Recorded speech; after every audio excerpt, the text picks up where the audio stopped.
Thank you, Keisha. And I just want to acknowledge Keisha and Laura English today are our great supporters behind the scenes. So thank you both. They're part of the Women Get On Board team. So good afternoon and good morning to some of you. Happy September. We're really excited. This is our first session back in after the summer. And really, we've got a great turnout for today and lots of interest on a topic of getting climate change on the board agenda. And we will have some great panel discussions. I am the founder and CEO of Women Get On Board. Just by way of background, Women Get On Board is a member-based company that connects, promotes, and empowers women to corporate boards. We have over 700 members across Canada with diversity in our membership. Our goal is quite simply to get more women on boards. So we are delighted to be hosting this event today, this virtual event with our sponsor, Canada Climate Law Initiative, better known as CCLI. And the agenda for today's session will be a moderated panel discussion followed by a Q&A. And please share any of your questions in the chat function and they will be moderated in the Q&A session. And after the Q&A, I'll do a brief thank you and closing remarks. So I now would like to turn it over and introduce our moderator, Liane Langstaff. She is an environmental lawyer in Gowling's WLG's Toronto office, practicing in the areas of environmental litigation, environmental assessments, land use planning, and climate change. She draws upon her technical background in environmental sciences, I guess, too, and her joint JD MBA to advise her clients. She is also a climate governance expert with CCLI. She presents to corporate boards and corporate audiences on the duties and directors of officers to address the risks and opportunities of climate change. So Liane, over to you and your esteemed panelists. Thank you. I'm excited to hear your conversations. Thank you so much, Deborah. As you mentioned, I've had the pleasure of acting as a climate governance expert with the Canada Climate Law Initiative and also of speaking at prior Women Get On Board events about ESG issues.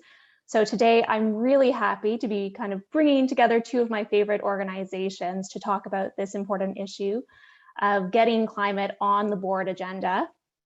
And it's a topic that's never been more important. The Intergovernmental Panel on Climate Change released its sixth assessment report just this past August, and the conclusions are stark. It concluded, it is unequivocal that human influence has warmed the atmosphere, ocean, and land. And it's at a rate that's unprecedented in the last 2,000 years. Global warming of 1.5 to 2 degrees Celsius will be exceeded in this century unless deep reductions in greenhouse gas emissions occur, and it has to be in the coming decades. No part of the world is exempt, and we saw this firsthand with the forest fires in Western Canada this past summer. These extreme weather events are going to continue in the future, and we must be ready. And as we approach the United Nations COP26, the climate conference this November, we need to be mindful of the substantial risk for people around the world and to our economies. But what does all this mean for the board of directors? How do we move from these understandings of high-level science and potential macroeconomic impacts and implement them at the board level, make it meaningful for your particular organization? Well, luckily, I'm joined by absolute luminaries in this field, and they can help us tackle these difficult questions. I'd first like to introduce Christie Stephenson. She is the Executive Director of the Peter P. Dillon Center for Business Ethics at the University of British Columbia. Before joining UBC, she spent 15 years at leading socially responsible and impact investing firms. She has more than 2 decades of diverse board experience, including serving as a director of Vancity, Central One, and the UBC Staff Pension Plan. Next, I'd like to introduce Dr. Janis Sarra. She's a professor of law at UBC. Dr. Sarra is the principal co-investigator of the Canada Climate Law Initiative, a research initiative between UBC and York University. So she is really the reason we are here all today, the connector between us all. And she serves as a director of Assurus, the British Columbia Law Institute, and their International Insolvency Institute. And finally, we have Poonam Puri, a professor of business, law, and governance at Osgoode Hall Law School, York University. She is one of Canada's most respected experts in corporate governance and business strategy, and an experienced corporate director, including serving on the Canada Infrastructure Bank and the Canadian Apartment Properties Real Estate Investment Trust. She has been recognized as one of Canada's 25 most influential lawyers and a recipient of Canada's 100 Most Powerful Women Award. So I commend you to read the rest of our speakers' bios, but in the interest of time, we are going to dive right in. I'll have a few questions for our speakers to start, but then as Deborah mentioned, towards the end of the session, we will open it up for your questions. So please feel free to put those in the chat box as we go through. And I guess without further ado, I'll start with my first question for Christie. The financial implications of climate risk on business is getting a lot of attention in the news, and rightly so. And it seems obvious that boards should be tackling this. But what have you found to be the barriers to getting the topic the attention that it needs in the boardroom? So I say there's sort of the general governance challenge and then specific climate change challenge. 25 years ago, Peter Day posed the question, like, where were the directors? And I feel like the last 25 years, directors have been committed to shifting a culture of kind of passive engagement to active engagement. Expectations have ratcheted up, and they've spent, the 2 decades and a half really showing that they're there and deeply engaged. So agendas are packed. There is so much these days that boards are expected to be tackling, that even an issue as existential a threat to all of our businesses is struggling to get attention on the agenda. But then really specifically why climate isn't finding its way into the agendas with the prominence that it really needs. And I'd really break that down into the why, the how, and the who.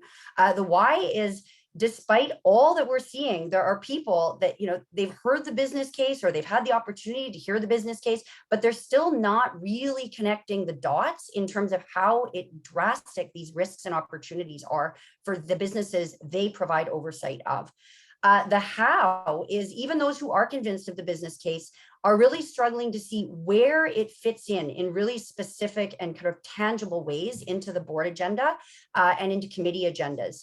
And then the who is just, we need to have deep conversations around the boardroom tables, and that requires literacy and expertise by directors, either those coming into the boardrooms or those that are there really getting the training and the education that they need. So I put those at a first stop. I guess building on that, Janis, given these challenges, what do you think the first steps are in getting a board to seriously consider the challenges associated with climate change? Thanks, Liane, and thank you to Women Get On Board and CCLI for this opportunity. And I hope I'm allowed to say, I want to say that CCLI is located on the traditional and unceded territory of the Musqueam peoples, which is very important for us to acknowledge. So to answer your question, I think it depends on the sector. My experience is that in the energy and mining sectors, the very big actors are well on the road to trying to devise a strategy. Whether they're there yet or not, I think one could have a discussion. But in many sectors, the smaller and mid-cap companies have not yet realized the importance of the issue. So I think I'm echoing Christie in that respect. In my view, how to get started is first to have an educational information session.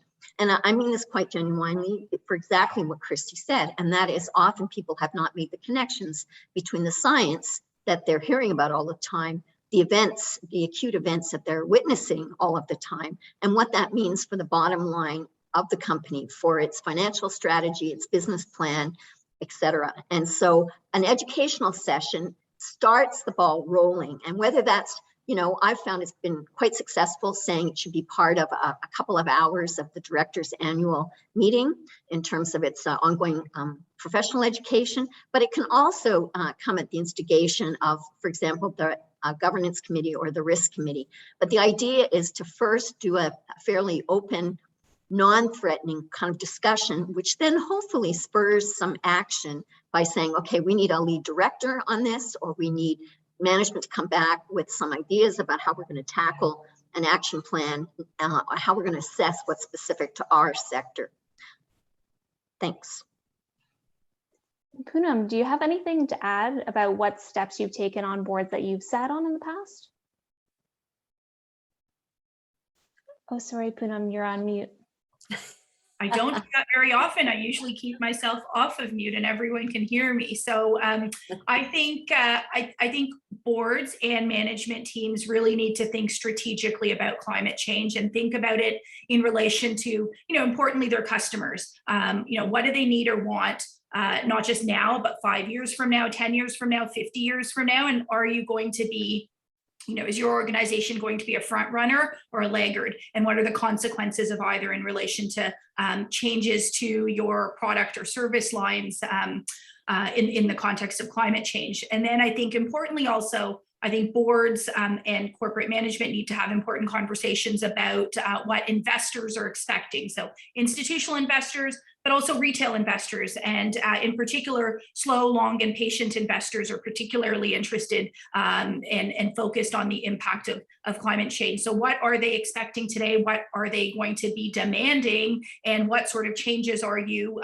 able to make today? And what sort of changes are you able to commit to? And then I think also importantly, what sort of, what are your employees expecting of the organization? Again, not just now, but in terms of the employees that you hope to attract, retain, develop in the future. What is their mindset in terms of the type of company that they want to work for? And then relatedly, I think it's important for boards to have and management teams to have conversations about where government and public policy and regulators may be thinking or headed, so that you are, as an organization on top of it and perhaps a couple of steps ahead.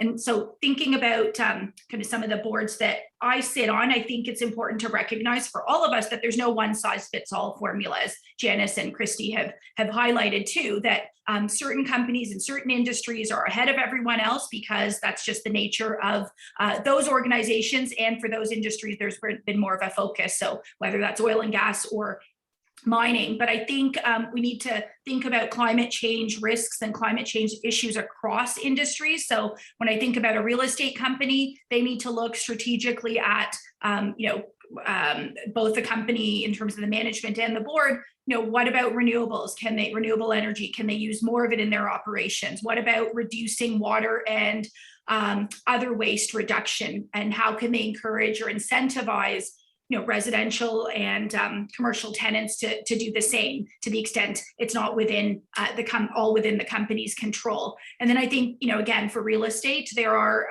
serious issues to consider in terms of the physical consequences of climate change. Are the physical assets prepared for events like flooding and heat stress during the planning stage? And what are the considerations that have been taken into account to ensure that building sites will be safe even in the event of a weather disaster? And then I think the last point I'll mention before I pass it back to you is, for example, a financial services company, not an oil and gas, not a mining company, but again, needs to be having a climate change discussion at the board and at the senior management team. What does a net zero commitment mean in the context of a financial services company or an investment firm? What sort of product offering should the company be offering? What sort of demand is there in relation to in relation to products? Is it loans for clean energy vehicles? Is it loans for energy efficient home upgrades? Is it responsible investing portfolio? So I think my point here is there's different boards in different industries, management teams in different industries need to think through what the implications and the possibilities are in relation to climate change. I think those are all really great points. And picking up on what you said, I think sometimes there's a danger where we say it's only certain industries, or maybe at the beginning, those were the ones that were thinking about this more acutely. And also kind of reporting issuers thought that it would be the disclosure obligations that would be driving everything. But I like how you've highlighted it's your customers, it's where you get financing, it's everything. And that's why every business will be affected by climate risk and opportunity. It's just a matter of trying to figure out what are those specific risks and opportunities for your business. So I think that's a great point.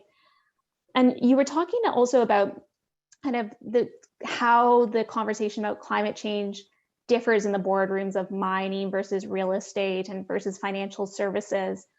Christie and Janis, Do you have any other thoughts about how to address climate risk in kind of those different environments based on your board experience?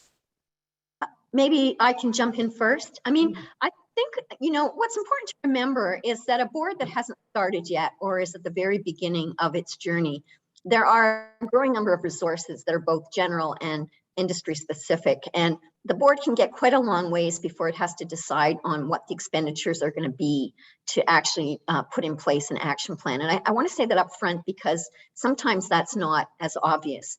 Having said that, while many concepts are applicable across sectors, there are certainly issues, for example, measuring scope 1, 2, and 3 emissions that are quite sector specific.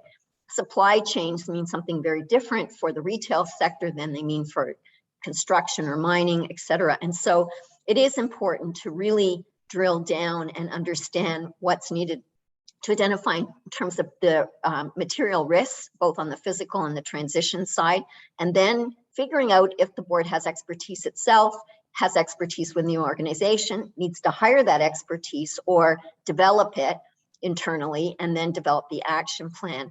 And I'll also give an example of the financial services sector or the insurance sector, because that's a sector I work in a lot. And for insurance companies, what's interesting to me is a couple of things. First of all, for financial services firms, their risks are on both sides of the balance sheet. So if you're a property and casualty insurer, for example, of course, the risks are very evident with all of the wildfires and the flooding, et cetera. I think there's less awareness on the life and health side of what the long-term impacts are of climate change in terms of annuities, life health policies, group health policies, et cetera. So really trying to identify those risks. And then, of course, on the asset side, financial firms are big investors in assets right across the entire economy. And so the risk of stranded assets or the risk to their asset side of the balance sheet is significant. So there are guides. CCLI has developed a couple of guides, one for audit committees and one for the insurance sector. And we're currently in the process of doing one for the real estate sector. But we've really learned that once you have an understanding of the general tools, it's really important to drill down in a way that allows the board to have a meaningful conversation about what the strategies are. Thanks. Christie, would you like to add anything?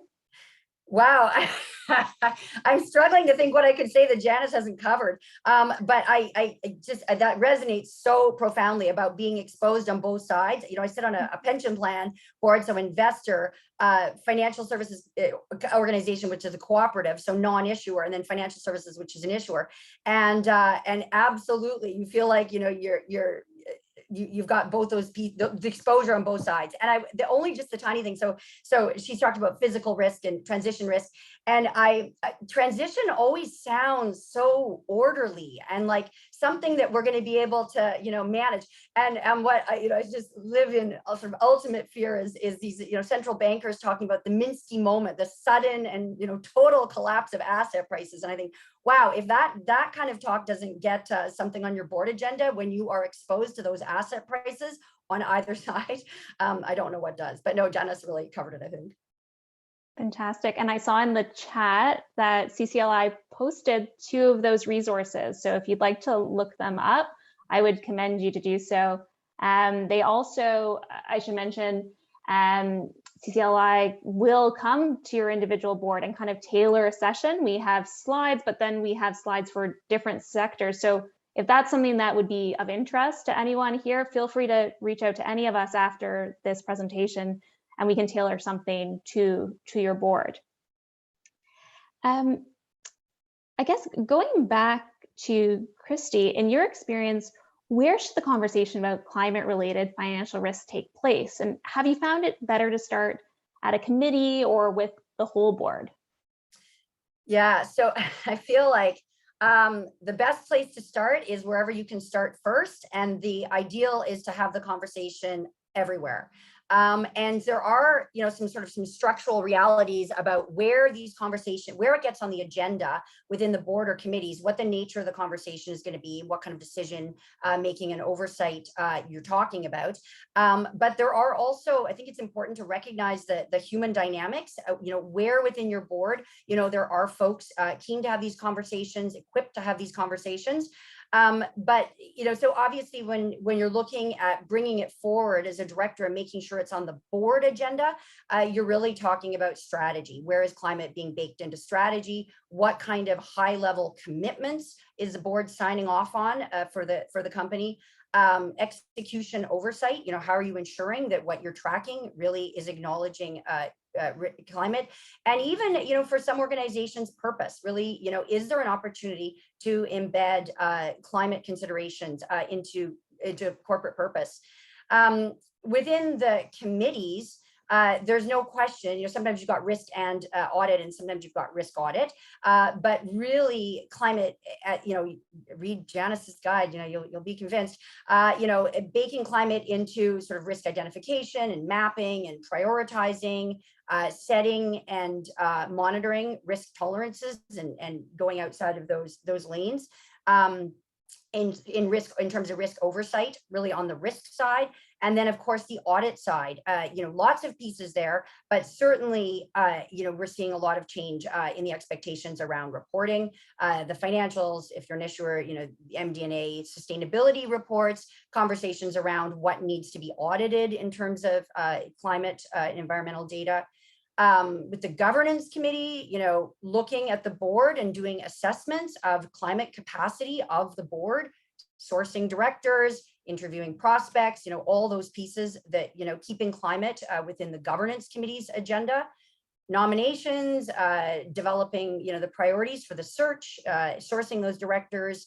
HR, you know, there's a role for HR, CEO compensation, you know, does climate need to be in there? You know, I'd say yes. Incentive structures, human capital strategy, what kind of capacity does the organization need? You know, even, you know, these other committees like CEO search or technology committees. So all of the standard committees, I mean, I think it should be on the agenda somewhere. And then of course, there's the option of having, as one board I sit on has an ESG committee. So you actually have a dedicated committee because you've got a few core people that are really committed to tackling these issues, and they want to look at, they want to parse it out from any one of those agendas. But I would say wherever you think you can get traction, you know, deepest and fastest, that's the place. That sounds great. I guess if for Janis and Poonam, have you found, just for example, which committee or the board in general have you used to get it on your board's agenda? Janis, would you like to go first? Sure. For me, on the boards I've been on, I found you have to work with the chair of the board and the CEO, and you need to persuade them this is meaningful. And I've had the most luck at sort of the annual directors educational meeting, and then get a commitment to have it sent to or allocated to responsible committee to bring back to the board in more concrete ways. That's been my most success. On the CCLI board presentation side, it's a very similar experience. In other words, we work with boards, and thank you for mentioning the presentations that corporate boards, the four of us are part of a group of 66 experts. And I think what didn't get mentioned is these sessions are free. And we have a commitment by 66 experts for 2 years to give free board presentations. So what we've discovered on that side is that a board member will come to us, and then we will have a conversation with them and the CEO and the chair, and we will sort of craft how best to do that. And sometimes it is the audit committee or the risk committee, but most of the time it is, well, they think it's important to get started with the whole board. Poonam? Yeah, so very briefly, I think I agree with Janis, I agree with Christie, and Christie made the comment about kind of the human element, and that's critical, right? Board agendas are packed, and how do you get buy-in from others if your organization hasn't really spent enough time on climate change? So you do need to think strategically about getting your board chair, getting other committee chairs on board. And again, if you haven't had this conversation yet, then probably easiest to start with a professional, development session, so that those who, know a little bit more and those who know a little bit less can kind of then end up being on the same playing field, have that conversation about how climate change links in with business strategy for your company. And then from there, go to the various committees. And I think Christie laid out like an amazing kind of the rationality and the logic of different aspects of climate change going to different committees based on their mandates. So, but then of course, as we know, the human element often trumps the logic. So need to work with that first. Okay, that all sounds great. So it sounds like we should get it on the full board agenda, but then there is a role for each of the committees really to be thinking about climate and getting it on the agenda. It's great. I guess my next question is for Poonam. What impact do you think the task force on climate-related financial disclosures has had on company disclosure of climate risk and opportunities? And what role does TCFD play for boards?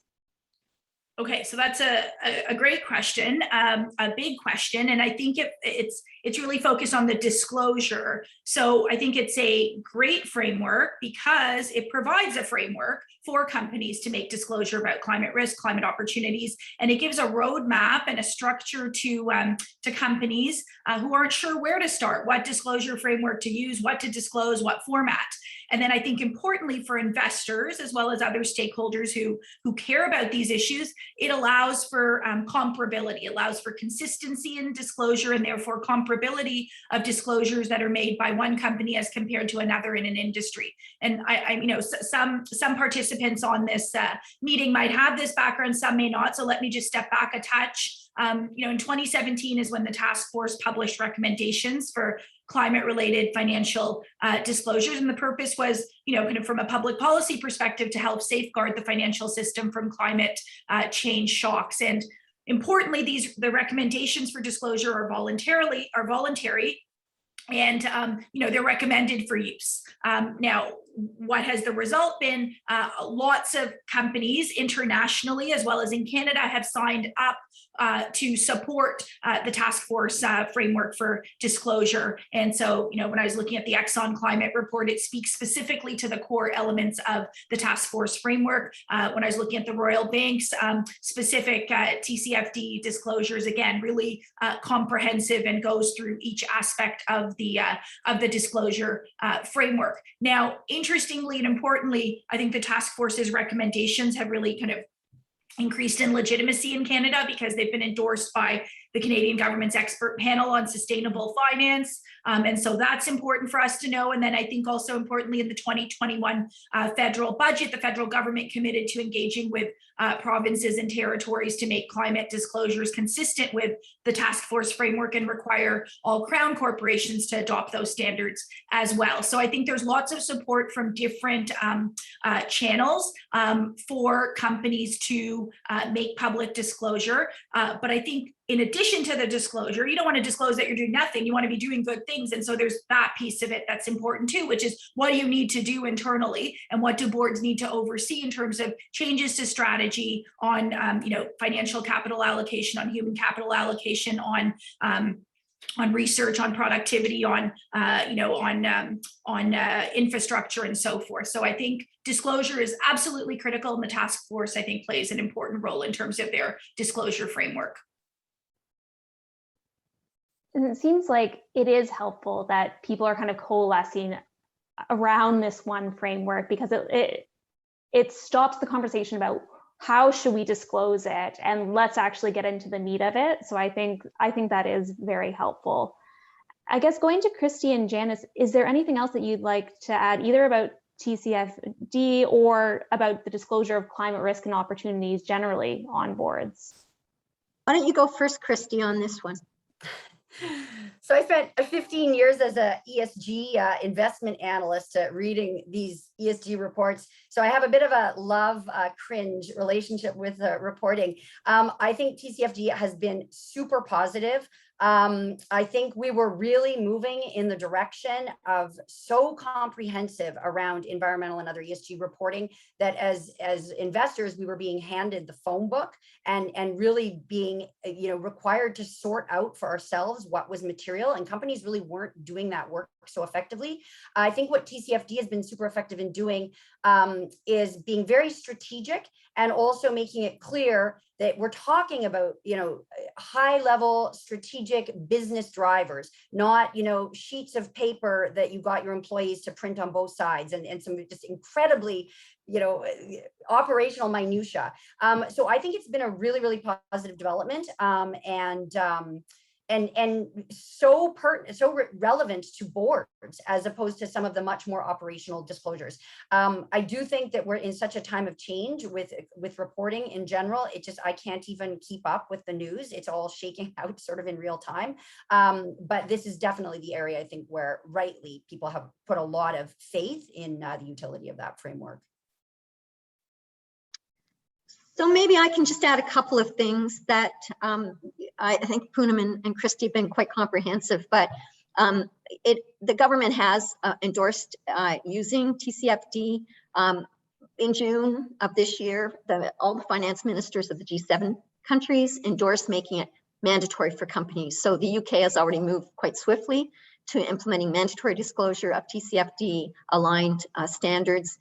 It's certainly included in some of the election promises we're seeing now. I won't go there, but stay tuned. I think it's going to happen in Canada. Another couple of things to take note of: in June 2020, TCFD set out guidance on climate-related metrics, targets, and transition plans, and really focuses in on the importance of disclosing details of climate scenario analysis and putting out guidance on how boards getting started can think about what are relevant metrics, targets, and transition plans around assessing risks and opportunities. The guidance also looks at sort of supply chains over time, how one can actually assess value chains. So it starts to give very concrete guidance.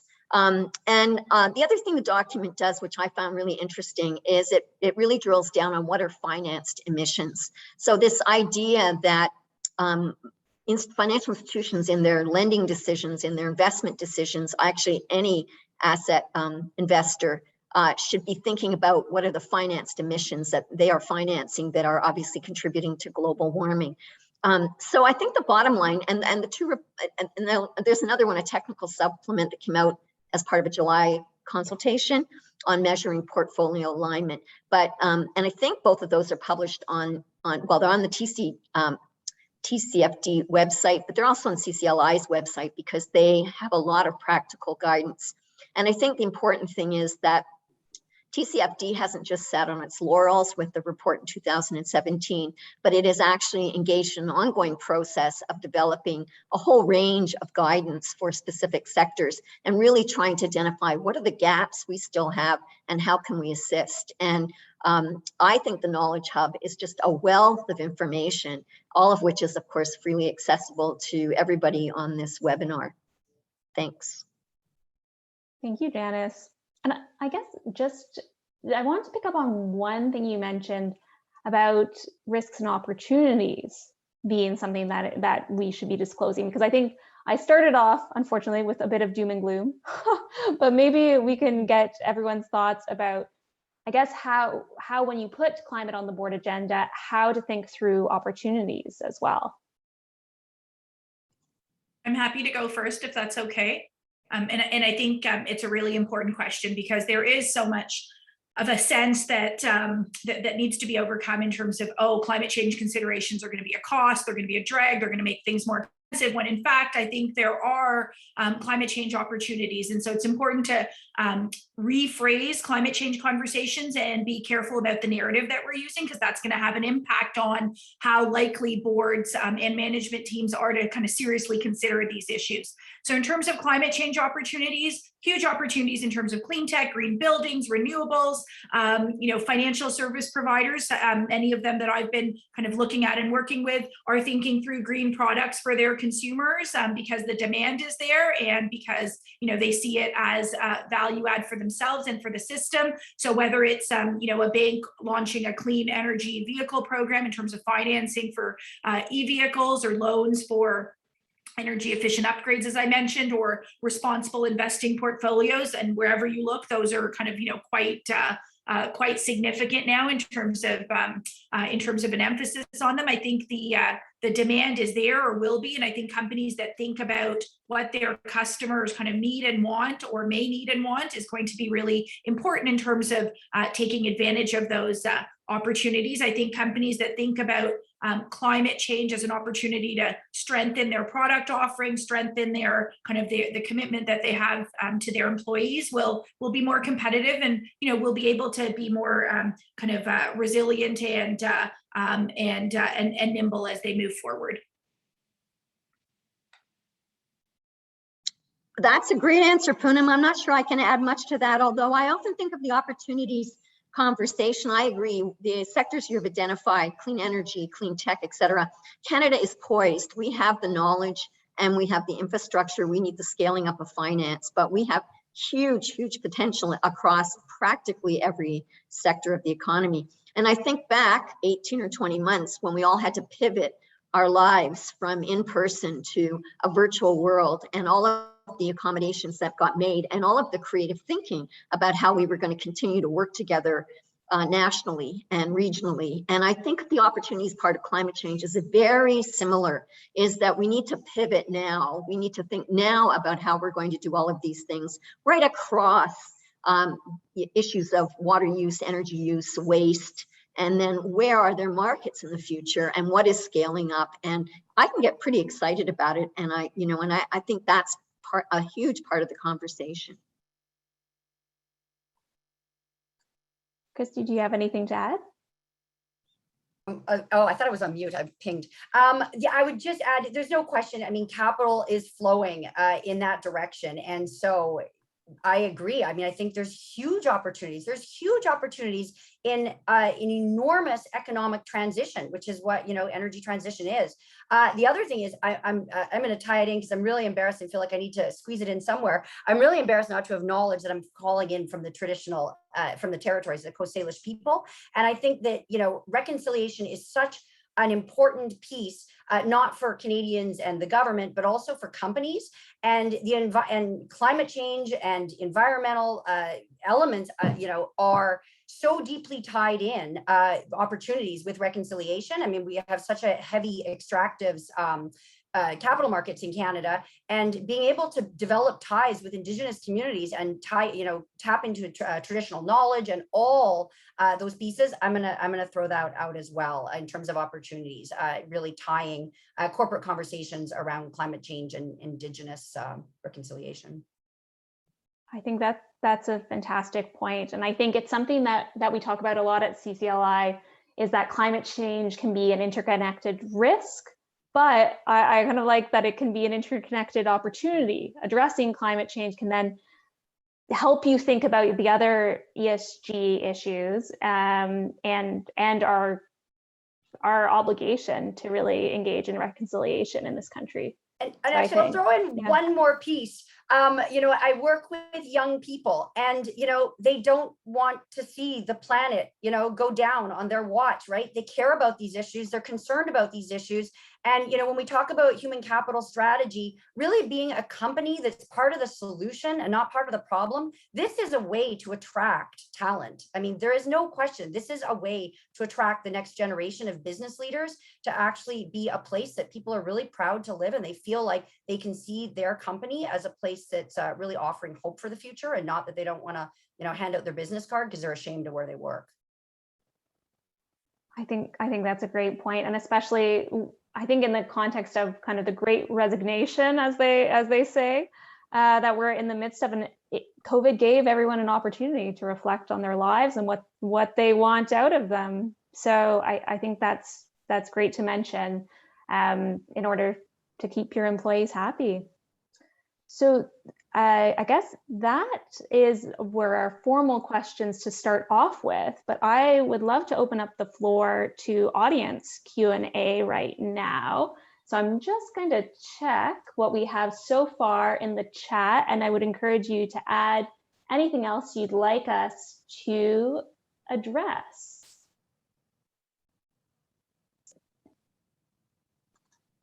Okay, so I have one question here. In addition to TCFD, some analysts want disclosure based on GRI or SAS. And now there's going to be another framework coming out from the IFRS Standards Board.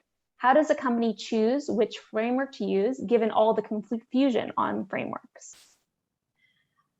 Maybe I'll start with this one because I do think there's a convergence. And so I think that that's what's important to remember. One of the things I spent a lot of time when we did the audit guide, and I worked with a couple of auditors, was we looked at everything and we set out really clearly what's a standard, what's a framework, Where do they fit together? What applies in Canada? Because the landscape at the time, which was last December, was somewhat confusing. And I think what's happening now is there is a huge convergence towards trying to find one international financial sustainability accounting standard. So the IFRS, as you probably, everybody on this webinar probably knows, the IFRS is the standard of accounting in Canada for all publicly traded companies, all publicly accountable entities, and many, many other companies have chosen IFRS. And so the fact they want to develop a sustainability accounting standard makes sense. And they're going to build directly on GRI and SASB to do that, and we'll work in cooperation. So SASB is seen as a very US-based thing, which probably doesn't worry Canada too much, but does worry many other parts of the world. So it will be very similar to the SASB efforts, which have been excellent. But I think the idea is to make it a truly global standard. And of course, they've gone from consultation to now going for nominations of who's going to be on the board to discussing whether Canada will actually be the home of this new board. But I think in terms of relationship to TCFD, part of the question, it is going to be very, very much based on TCFD. But TCFD is a framework, and the accounting standards are accounting standards that will be enforceable in the sense that if your company is one of those companies that reports to IFRS, which the majority of companies in Canada do now, is your auditors are going to say you're missing the boat or not. And that will go as a note to your financial statements. So I'm actually very happy about this development, and I don't see too much conflict, although there's no question until the board gets set up, likely later this year, and until the standards start to roll out. But the last thing I'll say is even without any IFRS specific climate standards, they issued guidance in both 2019 and last year saying these are the current accounting standards that companies in Canada and elsewhere are accountable for, and this is how climate fits into them. And there were 13 different standards where climate was identified as material to current accounting standards in Canada. So again, I think that it's easy enough to ask your accountant or get the audit committee to have a look at that. But I'm excited about the convergence so that we don't have to worry so much in the future. Christie and Poonam, do you have anything to add on these competing standards and what we should do about them? I think it can be confusing for companies that are starting out right now on their kind of journey in terms of board oversight of this issue. And we are, as Janis hasn't said, but I feel like we're in a bit of state of disequilibrium. I think in a few years, there will be more, it'll be more settled as to what to use. But I think that's, I think various organizations being involved in trying to think through frameworks is really important. And as Janis has highlighted, I hope that there will be convergence because that will make it easier for the marketplace. That said, we don't want there to be convergence without kind of good thought as to the benefits of convergence and the fact that there are a different range of companies in different industries. And I think the various frameworks and I know the task force framework best as compared to the other ones do have that nuance in there for different companies in different industries of different sizes and shapes. And I'll just throw in one tiny piece because I agree. I think the convergence is all good news. The only one little piece I would throw in is that part of the reason for the development of so many different standards has been, I think, as GRI really positioned itself in the early days as a multi-stakeholder, you have SASB and others coming up in response as investor focused. And I think that made sense back then because the interest in reporting of stakeholders was so starkly different than the interests of investors. But I think we're seeing convergence of, people finally realizing that a lot of these are, that what is material to stakeholders is material to the financial picture of the company. And so, but the only piece I would say is, if we put the bar too high around financial materiality, I would just a little bit of caution that if there are pieces that are still genuinely stakeholders concerned about and want transparency around, I just hope they don't get lost in the shuffle, those pieces. Although I feel like those pieces are getting much smaller. Great. Thanks so much, Christie. The next question we have is transparency and reporting for compliance purposes is one thing and incorporation into strategy is another. But some would argue that if climate-related risk responsibilities in the corporation are not regulated, then we'll fall short. So the question is, what can boards do that further the agenda of establishing greater responsibility as mandatory? Vote. No, I mean, I will say, I mean, I say that actually sincerely, and that is that, you know, 3 of the 4 major parties are talking about this being mandatory in terms of action plans now. And so that we'll wait and see. I won't come any further, but it's easy enough to access all the platforms. So I think that is a shift. That certainly wasn't the case in 2019. I think that's a shift forward. I think that Canada is very carefully watching developments in the US, the UK, New Zealand, all of which are moving towards mandatory climate action plans. And, you know, we're never first movers, it seems. So I think that's encouraging. But at the end of the day, I think investors will also help companies make the leap between transparency and reporting and building it into strategy, because they're going to want to invest in companies and stay invested in companies that are really embedding it strategically in the business plan. Especially over the long term. Poonam, did you have anything to add? I think Janis has said it well, so nothing more. Christie, I'll give you an opportunity as well. No, that's good. Excellent. So this question is for Janis, but others can jump in as well. They'd like to have more info on how life insurance companies can integrate climate change and environment into their strategies and planning. It's easy to understand for P&C companies, but life? Okay, so hopefully you'll read the insurance guide, because I spent a fair bit of time talking to industry experts on both the life and health side and the P&C side. On the investment side is easier and it's common to both sectors. The difference is in the investment side is the life and health sector has to invest over a much longer term horizon, because the policies, you know, may be realized in 20, 30 years, whereas P&C can reprice all the time. And so, you know, if you see your annual rates going up, it's because it's accommodating wildfires and flooding, et cetera, across the country as your rates go up.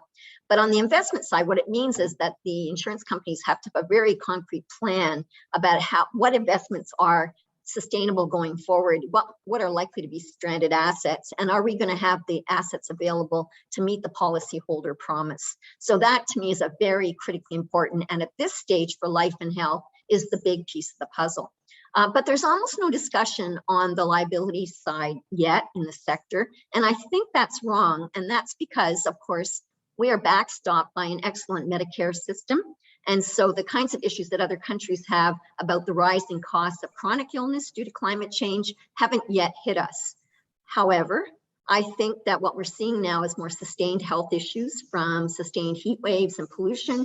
I can tell you, as someone who lives in the West, that the environmental issues on people with asthma and lung problems is growing. And that is going to start to affect annuities and other life and health policies, and might well affect group health policies when an employer, when your company has an insurance contract for disability benefits and long-term health with an insurer who then doesn't any longer have the capacity to offer that insurance at a reasonable price. So it's coming, and the actuaries are just starting to model that globally, and a few in Canada have just started. But it's a big issue. It's just is not as upfront as the kind of liability side of the P&C insurance sector.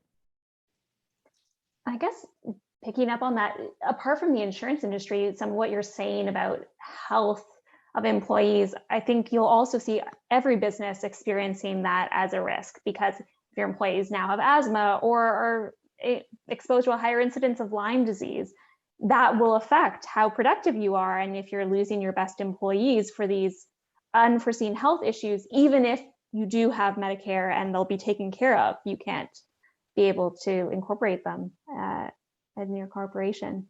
Christie and Poonam, do you have anything to add on the insurance side?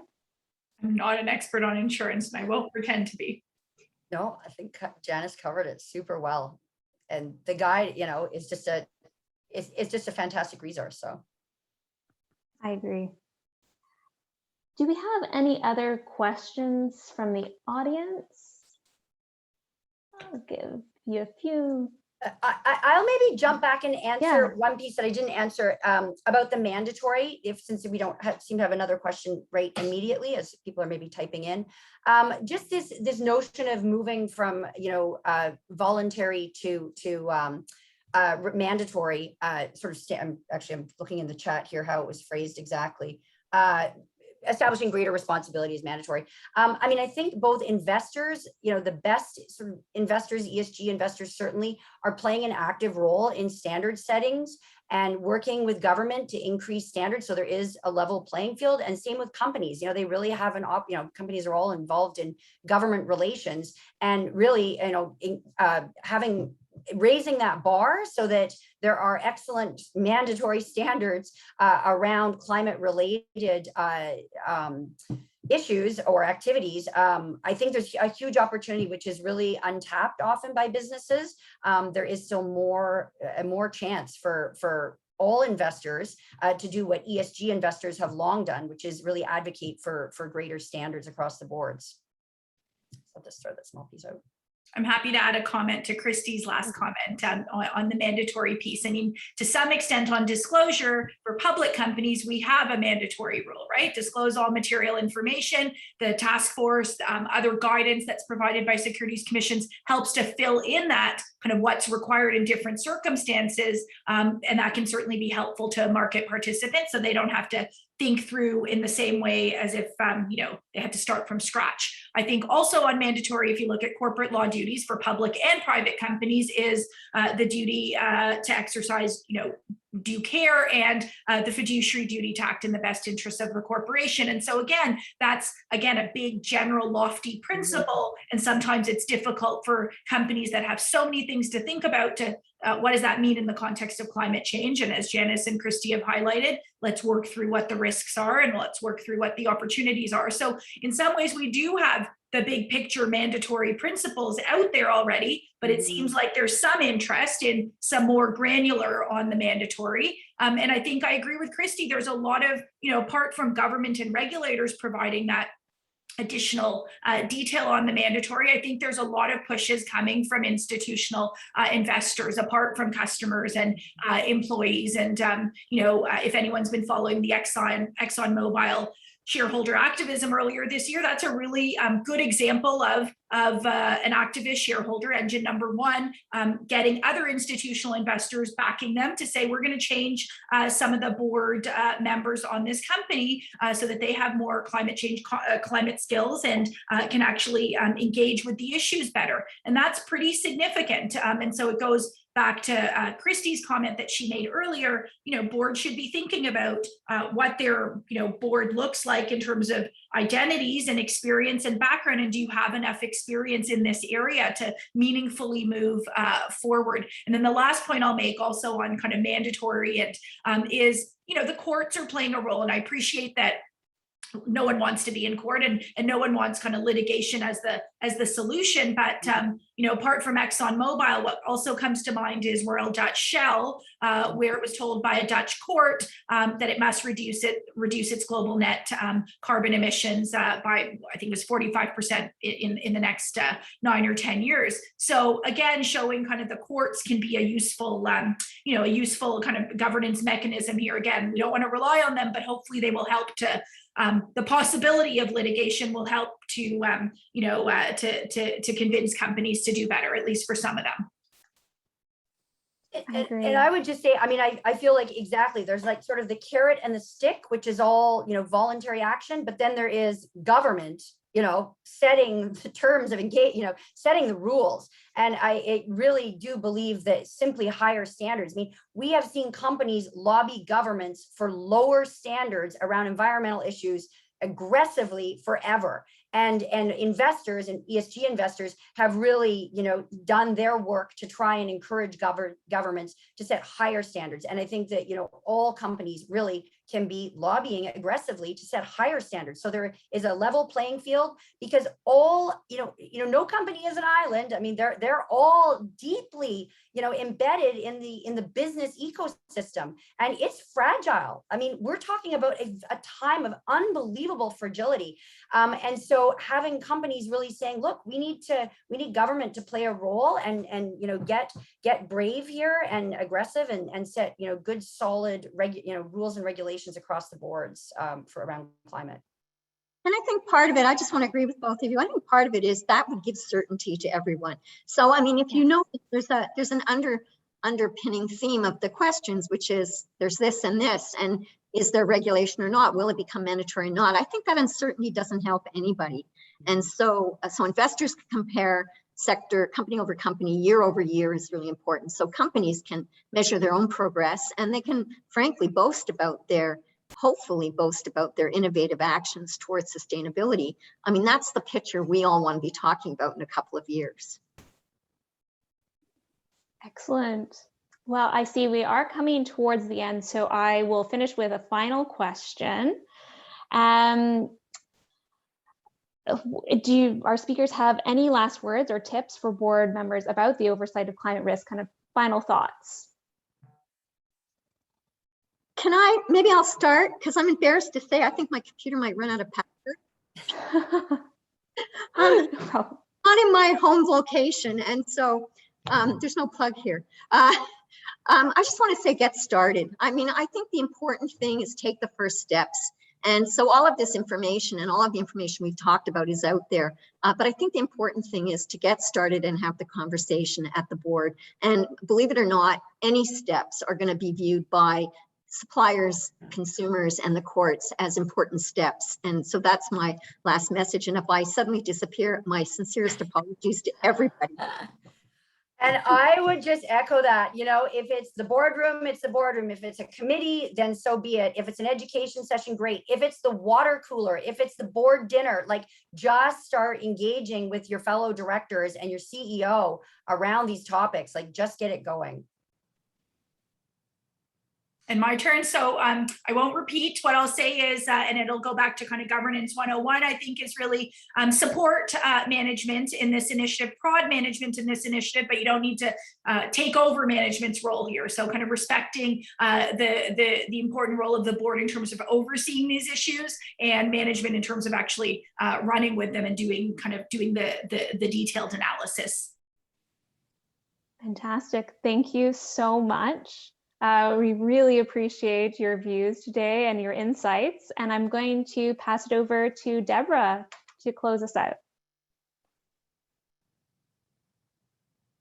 Well, thank you all. I don't even know what to say. I feel like this hour flew by. Your energy, your insights, your conversations were just so spot on, and your commitment to making change from a director, from a management perspective, from a government perspective is critical on our path forward on how we really get our arms around climate change. So thank you, Liane. Thank you, Poonam. Thank you, Christie and Janis, for your commitment, your insights, and your passions to really do good and to drive this forward.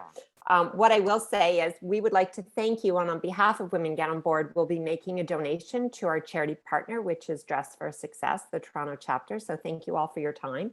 And thank you to CCLI for your sponsorship. This topic has been on the agenda since about January, thanks to you, Liane. And we wanted to find the right time, and boy, was this ever a right time to bring you all together. And then just to highlight, our next session for Women Get On Board will be October 5th. At 4 o'clock, and it's Elevating Your Board Effectiveness. So hopefully you can join us.